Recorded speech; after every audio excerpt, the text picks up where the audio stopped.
So the setup for this particular recording session was fairly simple but challenging. It was done in a studio, so not in a hall.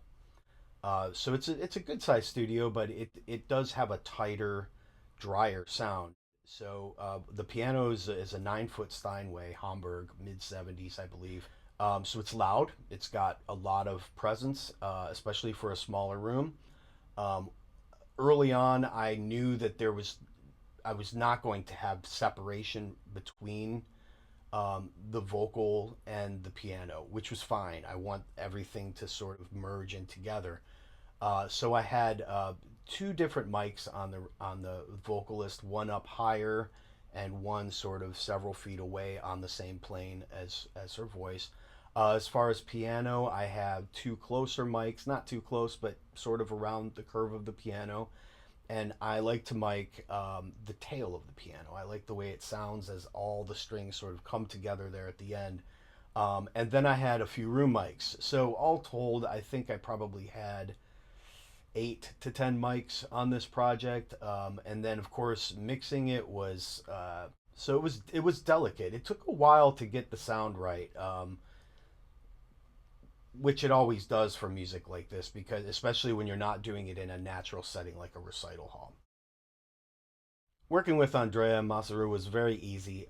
They're lovely people. Um, I think we had a good time. I tried to stay out of their way so that they could be comfortable. As a recording engineer or producer, whatever the technical side is that you do, I think it's important to give musicians space, especially when they're struggling with something, things aren't going the way they would like.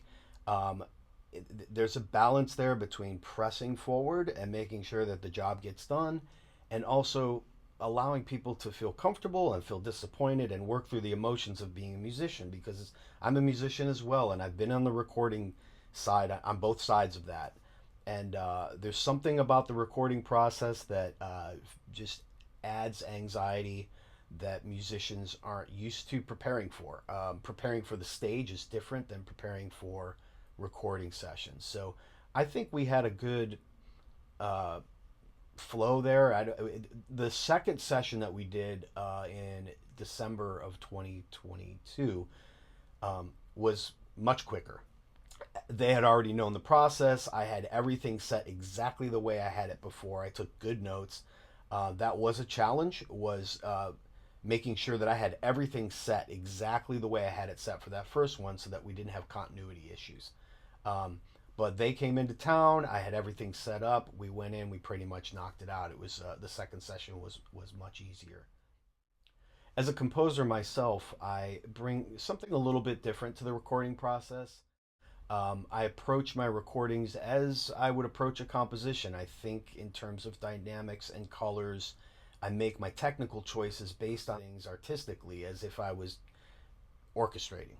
So if I have a bright source and I want to darken that source, I will choose mics or preamps based on those aesthetic outcomes. Um, so it's not always a one-to-one relationship. I think about the spatial qualities of the instruments of the performers, how it would feel on a soundstage, how it will sound in headphones, how it will feel with the frequencies balanced a certain way, the same way you would with a composition. Um, and I think that bringing those qualities and those sensibilities to the recording process is very important to me and makes it more of an art form. I feel very grateful to be part of this project. I think the music's beautiful, and I can't wait for other people to hear it.